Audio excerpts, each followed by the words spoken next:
Is this other than the... Well, I can tell you that State Department officials, including Undersecretary for Political Affairs Alison Hooker, met with the Pakistani parliamentary delegation during a visit they had to Washington last week.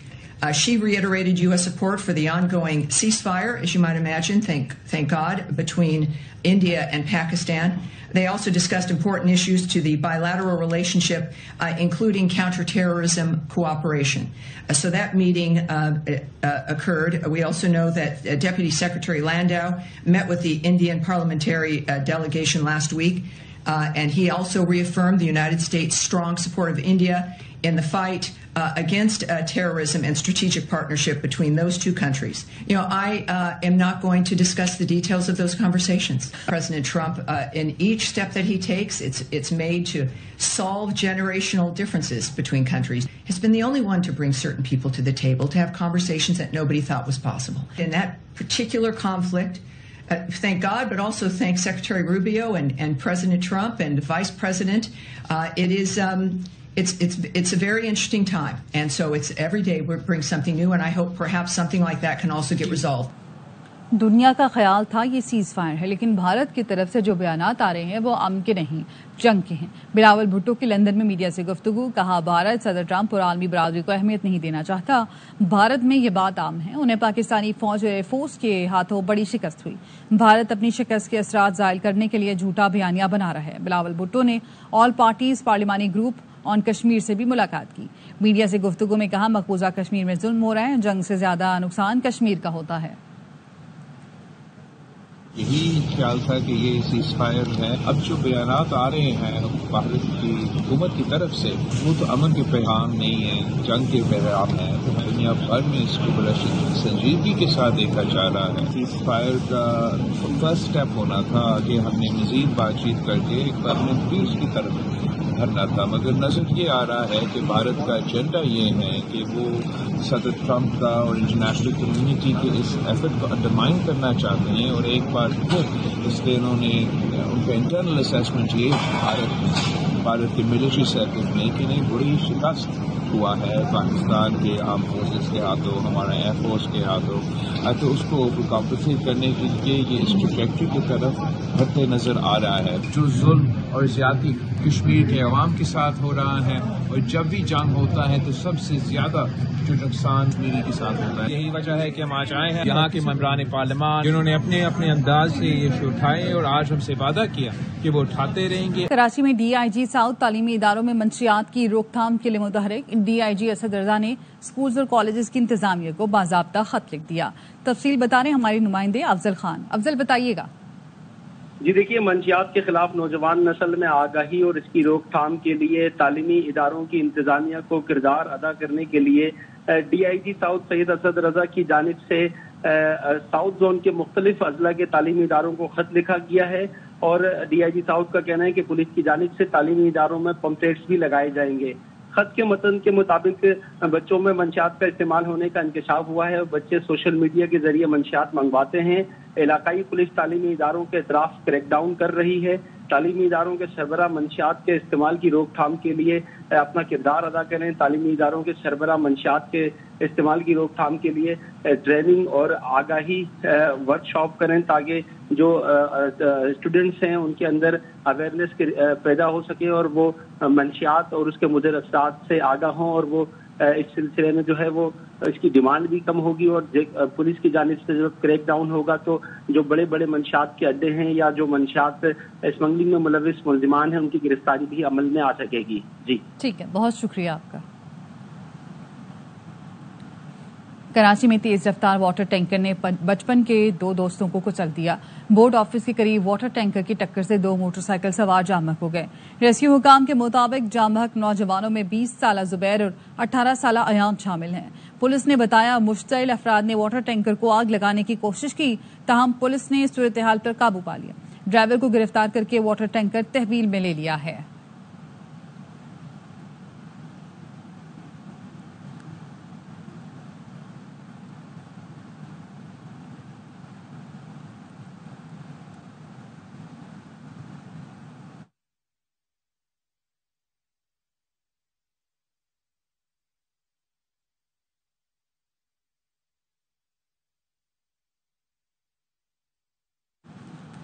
Karachi سے آپ کو خبر دیں گے جہاں traffic police کا fancy number plates کے خلاف گرینڈ آپریشن جاری ہے اور گزشتہ روز 1000 سے زائد موٹر سائیکلیں ضبط کی گئی ہیں۔ نذیر شاہ ہمارے ساتھ موجود ہیں، ان سے مزید جانیں گے۔ بتائیے گا نذیر۔ بالکل، دیکھیں کراچی پولیس جو ٹریفک پولیس ہے اس نے عید چالان کے پہلے مرحلے کا آغاز کر دیا ہے۔ گزشتہ روز عید کے بعد پہلا روز تھا جس میں گرینڈ آپریشن کرتے ہوئے 1000 سے زائد ایسی موٹر سائیکلوں کو ضبط کر لیا گیا جن پر جو موٹر سائیکلوں کی جو نمبر پلیٹیں تھی یا تو وہ واضح نہیں تھی یا فینسی تھی، اور اکثر موٹر سائیکلوں پر دونوں جانب نمبر پلیٹیں نہیں لگی ہوتی، تو ڈی آئی جی ٹریفک پیر محمد شاہ سے ہماری بات ہوئی ہے. ان کا یہ کہنا تھا کہ مہموں کے ذریعے یہ بتایا گیا تھا کہ جو کیمپین چلائی گئی تھی کہ عید کے بعد سے کریک ڈاؤن شروع کیا جائے گا. یہ اس سے اگلے مہینے سے باقاعدہ ای چالان کا آغاز کیا جا رہا ہے, اور جب تک کسی گاڑی, موٹر سائیکل, رکشہ یا دیگر وہیکلس پر نمبر پلیٹ ویزیبل نہیں ہوگی تو ای چالان نہیں ہو سکے گا. اور جو بھی موٹر سائیکلیں ضبط کی گئی ہیں کسی کا بھی چالان نہیں کیا گیا. آج کے روز رکشوں کے خلاف اور کل پھر گاڑیوں کے خلاف اسی طرح کی مہم چلائی جائے گی, اور اس پورے مہینے اسی طرح کے کاروائیاں کی جائیں گی تاکہ لوگ اپنی گاڑیوں اور موٹر سائیکلوں پر اصل نمبر پلیٹ لگوا لیں. اور موٹر سائیکل صرف اسی کو, گاڑیاں انہی کو واپس کی جائیں گی جن کے نام پر ہوں گی, کیونکہ اکثر لوگ کسی انتقال ہو چکا ہوتا ہے اس کے نام پر بھی چلا رہے ہوتے ہیں. تو چالان اب اسی شخص کے نام پر اور اسی پتہ پر جائے گا جس کا جب وہ اپنی موٹر سائیکل یا گاڑی واپس لینے آئے گا تو اس کی تصدیق کے ساتھ کہ یہ اسی کے نام پر ہے تو اس کو واپس جائے گی. تو اس طرح اب کراچی میں ای چالان کے پہلے مرحلے کا آغاز ہو گیا ہے. جی ٹھیک ہے, بہت شکریہ آپ کا. حجاج کرام کی وطن واپسی شروع. پہلی حج پرواز جدہ سے 340 حجاج کرام کو لے کر اسلام آباد پہنچ گئی ہے. ڈپٹی بیورو چیف کراچی محمد صلاح الدین ہمارے ساتھ موجود ہیں, ان سے مزید جانیں گے. اپڈیٹ کیجیے گا صلاح الدین. دیکھیں بالکل قومی ایئر لائن نے بعد از حج آپریشن شروع کر دیا گیا ہے. قومی ایئر لائن کی پہلی حج پرواز جدہ سے اسلام آباد 340 حجاج کرام کو لے کر پہنچ گئی ہے. اسلام آباد انٹرنیشنل ایئرپورٹ پر چیف آپریٹنگ آفیسر آفتاب گیلانی نے حجاج کرام کا استقبال کیا ہے. تو اس طرح سے پی آئی اے نے آج 4 پروازیں آپریٹ کی ہیں جدہ سے, 2 اسلام آباد کے لیے, 1 لاہور اور 1 کراچی کے لیے. مجموعی طور پر 900 سے زائد حجاج کرام کو آج وطن واپس پہنچایا جا رہا ہے. قومی ایئر لائن کے مطابق حج آپریشن شروع کر دیا گیا ہے. پی آئی اے نے بوئنگ 777 اور ایئر بس 320 طیارے آپریٹ کر رہی ہے, اور اس طرح سے آزمی حجاج کرام کی وطن واپسی 10 جولائی تک یہ آپریشن جاری رہے گا. جی ٹھیک ہے, بہت شکریہ آپ کا. مظفر گڑھ میں خاتون افسر برقعے میں بے نظیر انکم سپورٹ پروگرام کے امدادی سینٹر پہنچ گئیں. غیر قانونی کٹوتیوں پر 3 بی ایس پی اہلکار معطل, 150 ڈیوائسز بند کر دی گئیں. Additional deputy commissioner finance and planning Muzaffar گڑھ اور فوکل پرسن بے نظیر انکم سپورٹ انم حفیظ نے موقع پر 4 ایف آئی آر درج کروائیں, جبکہ 12 مقدمات کے لیے استغاثہ بھی پولیس کی بھجوا دیے. ڈپٹی کمشنر مظفر گڑھ قرۃ العین میمن کی ہدایت پر گزشتہ روز برقعے میں امدادی سینٹرز پر چھاپے مارے. ایڈیشنل ڈپٹی کمشنر انم حفیظ کا کہنا ہے کہ چھاپوں کا ضلع کے تمام سینٹرز پر سلسلہ جاری رہے گا.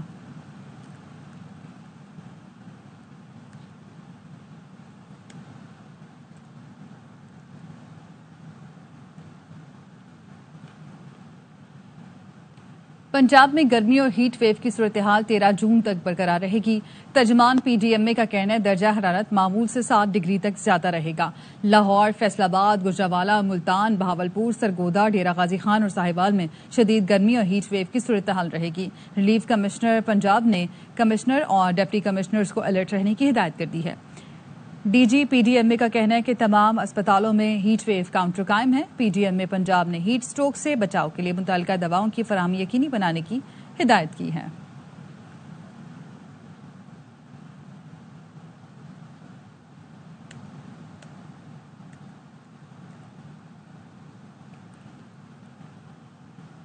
لاہور سمیت پنجاب بھر میں شدید گرمی کی لہر برقرار. محکمہ موسمیات کے مطابق آئندہ چند روز تک درجہ حرارت 40 ڈگری سینٹی گریڈ سے بھی اوپر جانے کا امکان ہے. موسم کا احوال بتا رہے ہمارے نمائندے خواجہ رمضان مجید.